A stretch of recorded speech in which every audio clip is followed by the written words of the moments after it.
Hey guys, welcome back. So here I am on my own desktop with a green screen behind me, and I just got a new laptop, so I'm able to do some of this stuff now that I wasn't able to do on my old machine.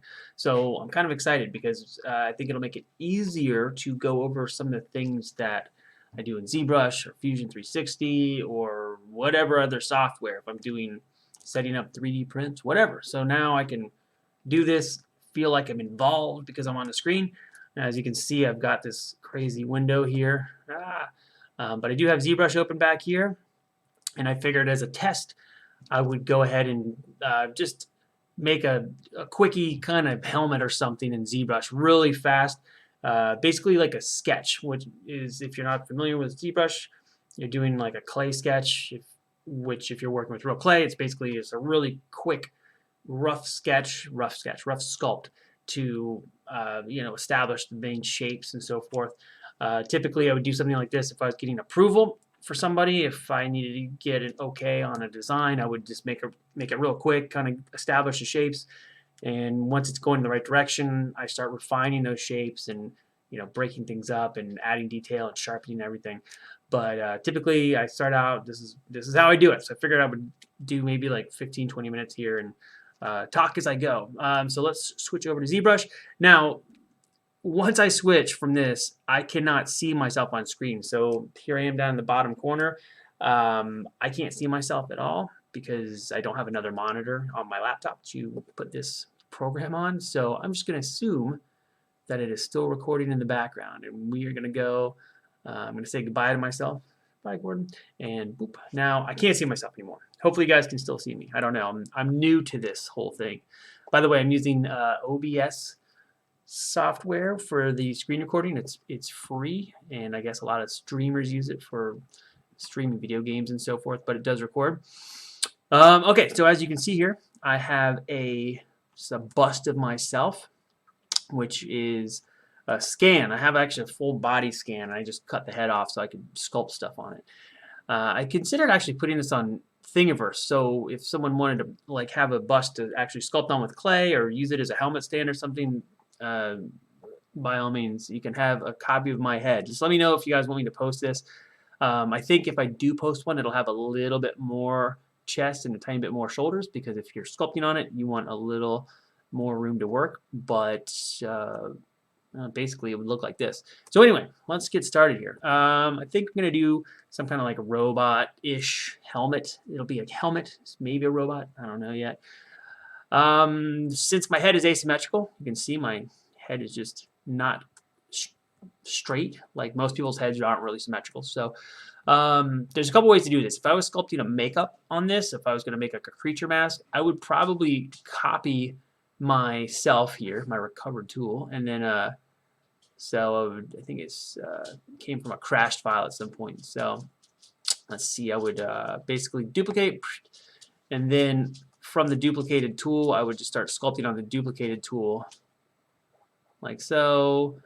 Obviously, not like that. And then the tool that's underneath it, which I can, if I go negative sculpt, you can see underneath is the original version of my head. And then if I wanted to create a mold or something, what I would do is print the core, which is my original head, and then print a negative of the mold on top of it with my head removed, and basically clamp them all together. I think I did a video about doing C3PO feet, basically similar method to that. Anyway, this is not what I'm going to do right now, so let's get out of here. So I'm going to go to this copied one and delete that ugly thing. Delete. Okay. So if I was going to do a robot head, I would want it to be symmetrical. And since my head is not symmetrical, you can see my goofy ears, I would create a symmetrical shape. Let me get this centered. I think it's centered all right here. Yeah. I would insert like a cube or something. Let's do a cube. Boop. And just scale this sucker to close to a size that matches my head. Oh, I see what I did there. I was unlocked. So there's my head. I would just kind of scale it to something close. Now the reason I want to do it like this is that because my head's asymmetrical and I want the helmet to be symmetrical, I want to make sure that the helmet shape accommodates the largest part of the awkward side of my head, if that makes sense. So that if it's the same, I'd rather there be, make sure it fits around here. Now my ears are usually squished when I wear a helmet anyway, so that wouldn't matter. So I'm going to start with this block. Move it down just a little bit. The top of my head sticking out. So yeah, there we go. Basic shape. See my ear a little bit. And I think for right now, I'm going to use this Sculptress, which is a newer feature in Zbrush. It's been out, I think it was in the last version as well, 2019. This is the 2020 version. And so I'll switch to the wireframe mode so you can see. So this is a really low resolution box here. Now with Sculptress, you turn on symmetry. I hit X and you can see these two red dots. Now if I sculpt on either side, it'll work. With Sculptress on, it adds geometry wherever I need it. So wherever I start to sculpt, you can see it's just adding geometry wherever I go, which is very handy. And it'll do it on both sides. And it's a really good way to start establishing some shapes. And it basically works like, I feel like I'm getting it over the heads here. If you haven't used ZBrush, there's a plugin called Decimation Master, and if you have a 3D model that's super detailed, you can run this Decimation Master on it, and you can lower the actual geometry of the model by a huge amount, like 80% less geometry, but it'll look exactly the same. And the way that works is it figures out what areas have the most detail, and it focuses as much geometry as is needed to make those areas look the same. But then areas with low detail, it just makes larger polygons to cover that. Now this Sculptress plugin that they have now that's part of the program is doing the same thing, but pretty much in real time. So if I add some detail here, you can see the geometry is very high where I add the detail. But then if I go in and smooth it, it lowers back down. And you can see the active point count going up and down right here. And it's very handy. Now this is terrible what I'm doing right now, but I just wanted to establish that. You know what? I think I'm going to work in Dynamesh instead. So another way to do this is go into Dynamesh. Just turn this on. There we go. It's got 18,000 points. It's pretty low res geometry, but we can refresh it whenever we want, and it won't make my computer go crazy. I haven't done this ZBrush thing while I record before, so I don't know how it's going to go. Hopefully well. Seems to be working fine so far, which is good. But I do hear my fans coming on as I'm working. So anyway, if we're going to make a robot head, I'm not going to have this blocky clay thing. What I want to do is start establishing shapes with the resolution just as low as it is. And we block in the major shapes and then turn the resolution up. So I'm going to go to Clay Tubes, which is B, C, T. Now I've got these, this ability to make these like clay tubes. And this is one of my favorite tools, ZBrush tools, to block in shapes because it works real fast. It's rough. You get some kind of happy accidents while you do it. Again, the symmetry is on here, so you can start knocking these things in. So I'm going to go real quick here and just really block this thing down to the basics. Just make sure my head is covered. And maybe do like a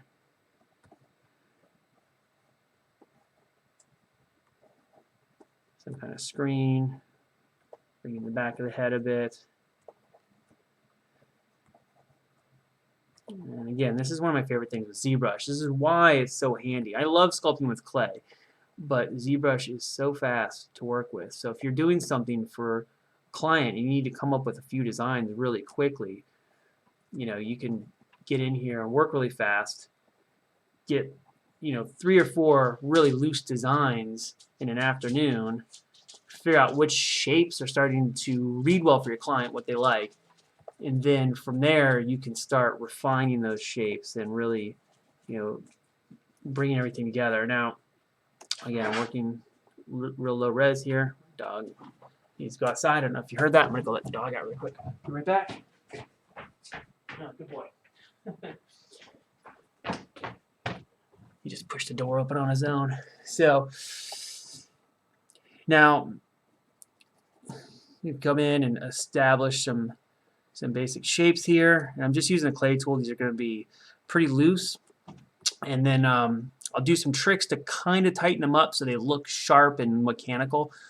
But when you're done with a sculpt like this, you would want to go back and really take everything apart, make it really, really clean and sharp before you go to start printing it or creating the actual pieces. So I'll go into how I do that, some cheats here. Now, again, this isn't Dynamesh, so if you are familiar with Zbrush, you know about this. But basically, so if we go into the geometry here, it's real loose. If with Dynamesh on, if I scroll up here, I'm going to actually turn Sculptures off. It's still on. It makes new geometry every time you basically do the mask tool. So Control or Command if you're on Mac, outside of the model like this, and when you let go, it resurfaces the model. Now, a trick, if you're doing something mechanical and you want it to look sharp, is turn on this polish over here to the right, and then when you sculpt, when you do, every time you refresh, it kind of polishes all your surfaces, which gets rid of a lot of the little tool marks that you might not want if you're doing something that's more mechanical in nature. So I'll go here. And again, guys, this isn't like a real tutorial. I'm just goofing around here to see if this recording software works. I figured you guys could come along for the ride. I said that in my last video too, I think. Ugh, God, gross.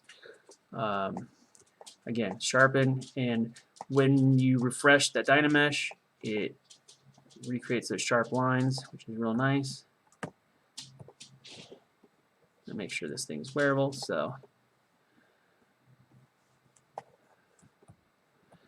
and before, probably mentioned this before, but before you get into doing the detail stuff, you always want to establish your main shapes first. Now, if I was doing it for a client, I'd probably fake in some detail just to kind of hint where stuff might go, but I would leave it pretty ambiguous until the final, like the general shapes are approved. Make sure this is covered under here. So we go to the pinch tool, BPI. You can see it kind of like brings the edges to a nice sharp point here. And if I refresh, it resharpens everything real nice. And I'm going to turn the resolution up on this a little bit soon, but it's easier to work with very low resolution at first as you establish everything. I'm going to squish this down a little bit. Another thing too is that my perspective is not on, which is going to affect it a lot. Once I turn perspective on, this is going to look quite a bit different. So this is I have the move tool, which is a good way to reestablish the shapes pretty quickly. Figure out what you want to do here.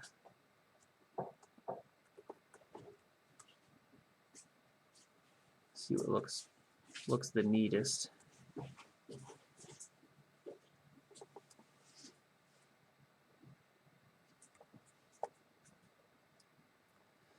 And you can make whatever design choices you want. Kind of start figuring out a shape. Again, I'm gonna go back to the clay tubes. It's really great for establishing some big, chunky shapes here. And with all these pieces, if you want to make them panels and so forth, there are tricks to do that. When I'm doing a rough version, I'll typically just sort of sketch in where I want the panel lines to go. But in a future video, I can go over how multiple ways how I would create panels on something like this if you're interested in seeing it. So right now, let's see, the temple could be a little more inset. That would be cooler, I think. There's my head underneath there. This is a really good thing about having a scan of yourself, is you can see where everything is and if this thing is actually even going to fit. So I can make my head and be sure that it fits in there. Oh my God, I'm getting messages again.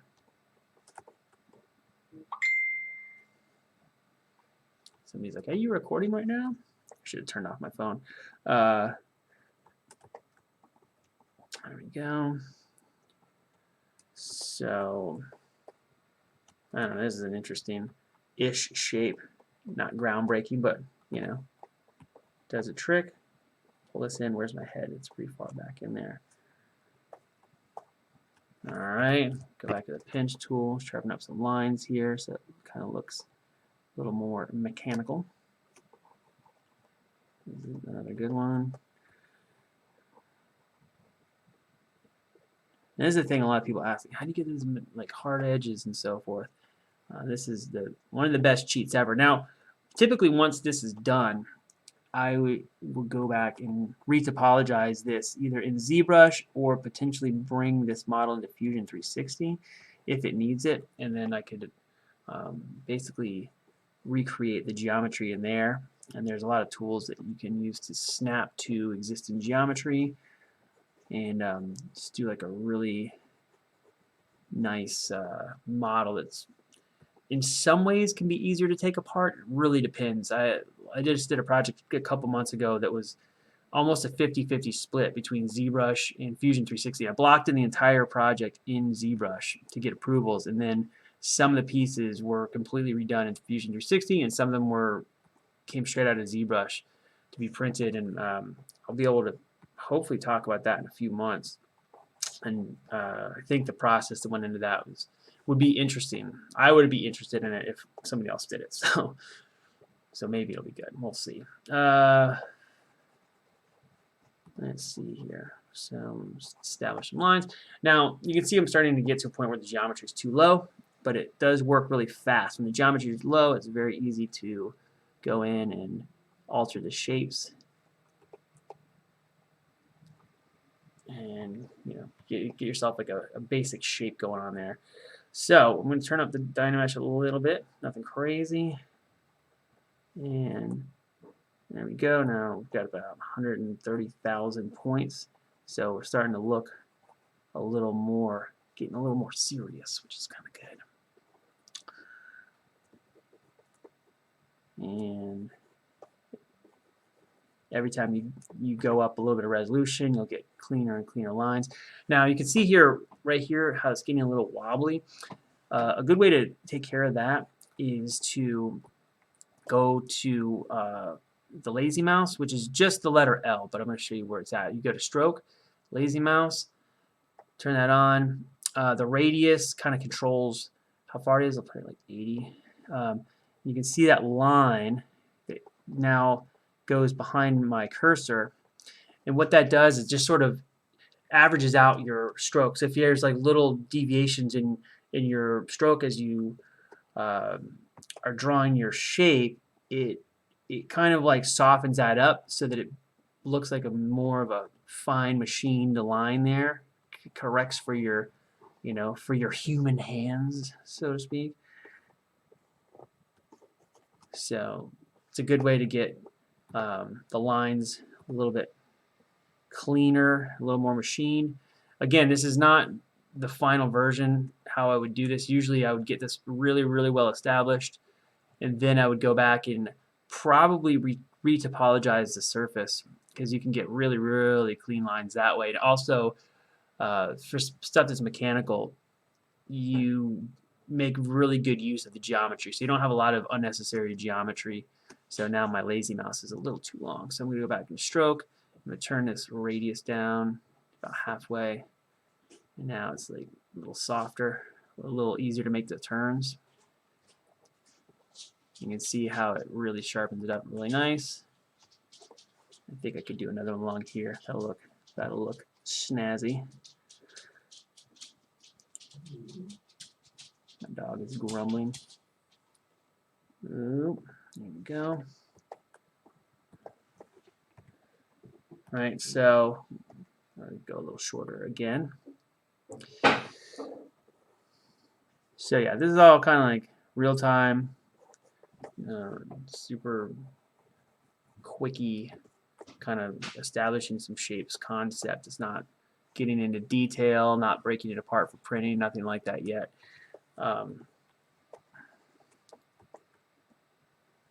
So there's some basics. Let's do this line here. Get this sharp. Now my little ear sticking out here. Typically, if I was making a helmet for myself, my ears are going to get pressed down a little bit anyway, so my ear sticking out that far doesn't really concern me that much. As long as it gets over my skull and covers my ears a little bit, typically okay. Now, another thing, like I said, with the perspective on, it really changes the way the helmet looks. I like to go to my, let's see, to my draw menu. You can go to your camera down here. It's under draw for some reason. I put it on 85. It gives it a little bit of a longer lens, and I think it feels more like the way you would view something with your own eyes, personally. So with perspective on, I prefer it to be at 85. I think it just reads easier. I'm going to go to the H polish tool, which used to just be B, and then you could hit H, and it would go straight to it. But now you have to hit BH and then P, which is over here. This tool is also really good for softening up, like hardening up the surfaces, making the surfaces nice and clean looking. You can see how that works. Basically, I'm just going in ZBrush when you push the Alt key. It's the difference between pushing the clay in and pulling the clay out. So with the H polish, I just go real gently back and forth between with and without the Alt key, and it can really start to establish those edges pretty nicely. It's another good way to get some nice edge work in here.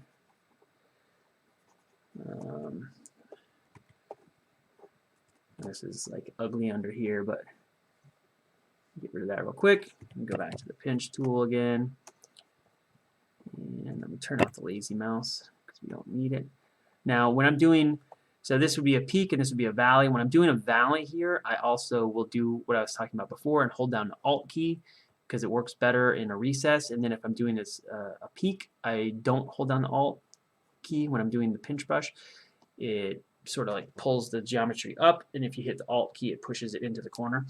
So there it goes, and then you can see it slowly cleaning up. This is basically typically how I start to establish a shape if I was going to do a mechanical item. And it goes pretty quick. It goes a little faster if I'm not talking. Real easy to block out a shape of a helmet real fast. Again, especially for client approval, this is the reason why ZBrush is so good. And if they don't like this, and they're like, oh, we like this, but we want this other thing, it is very easy to change this. Where if I did this in clay, it could be, you know, a day or two worth of work to redo that. And the client might be like, you know what, I think I liked it better the way before.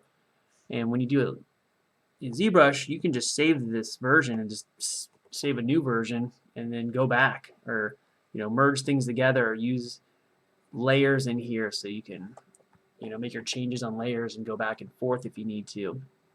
Really, really handy. And again, I love sculpting with clay, so this isn't a knock on clay sculpting at all. I love it. But so anyway, look, real basic shape here. Another thing we can do is we can mask this. I'm going to go to BML, which is the making a lasso for the mask, so you can kind of select things. If I go back here, I'm going to turn off the lines. I can basically go in and select some of the shape here. And I'm going to make this another polygroup. And when you do that, you can basically, once you make it a polygroup, you can separate it. And then you can go to edge loop. I go to group loops. I'm just going to turn this all the way down. And when you hit the group loops, it should have broken this up a little more, but for this example, you can see what it does. Go forward. So basically what that does is it takes the edge of that piece you just made and sharpens up that edge really, really nicely. Now, I'm going to back it out. So all this detail you can see here got really soft. So typically what I would do is if it's really important that I have a lot of detail, interacting angles and so forth, before I retopologize everything, there's some tricks there that I can get into in another video. I would basically do a loop for this separate. Break these pieces out into different groups, and let me invert that. Let me check it. All right, so I would break this piece out separately, and then this piece, and then this bottom piece would be another separate part. All the places where there's edges that come up together, I would separate them like this. And this one I did a little sloppy back here, but that's okay. For this thing, it doesn't really matter. I'm just going to throw this model out when I'm done. So I'd have these pieces here, and I'd go to the group loops. Group loops sounds like Fruit Loops, and hit polish, and you can see how it really crispened that edge up. And I would do the same here. I'd come in here and select the area I want, change that out. Basically, same thing for each one of these. And group loops. And now you can see those edges are going to be really sharp and nice and crisp. This is typically not a thing that I do this early in the process, but I just figured I could show you guys. Same here. There's the phone again. Let's see on the front. So I would probably do this piece as one group. We'll save that, even though it technically doesn't go that far back here. That's okay. We're going to just play here. Go to Command W or Control W on PC. I'm on a PC now, so that makes your shape here. Hide that one. Do the same for this one. I got a little extra here. It's got a little mohawk. Change that one to real close to the same color, but it's okay. And one here. Sure, and if you miss it or you go a little out of the lines, it doesn't really matter because you can fix it. So sometimes I'll go over. It's not a big deal. And also the smoothing process is going to help clean this up. So there's that one. But you can see all the pieces. This is probably going to be longer than I really want to do for this goof around session here. But oh, you know what? I see what happened. I have perspective on. There we go. So that's why I didn't do it evenly. But I have perspective and the X symmetry on.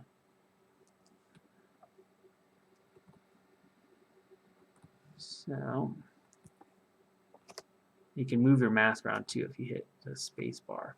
It'll let you, like if you make it like this and you want to slide it down, you can slide it. Okay, so change that. And how's this? Got this front piece here. Oops.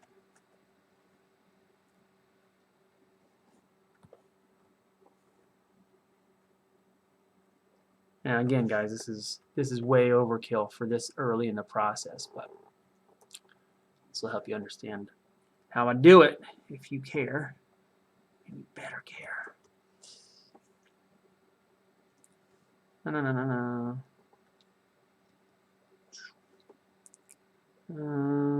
Let's see, where am I at? I'll go to the side view, correct some of the stuff that is a little sloppy.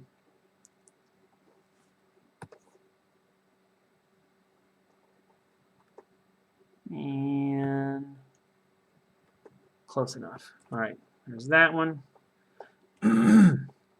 And I think that's good. Well, I can leave this little line here. Doesn't really matter. So we got this. So now what I'm going to do is I'm just going to go through and really just hit up all these pieces individually. Oh, I broke it. I just crashed Zbrush somehow. Interesting. I don't know what I did, but it didn't like it. So anyway, I'm just going to call this the video, and we'll start over. Next time, I'll get into Starting to see it's good a recovered file. You know what? Let's pop it back open here and finish up what we're doing. That is a thing. Sometimes ZBrush does that, and ZBrush 2020, excuse me, is still new to me. Also, the fact that I'm recording this as I go might not be helpful to doing stuff in ZBrush. I wasn't doing anything really crazy, so determine whatever. Okay, so now got this one down, and we'll close Lightbox and go new. So then we just pop it back open here, and let's see. Why does it look so dark? Select our guy here. I'm on the wrong subtool. There we go.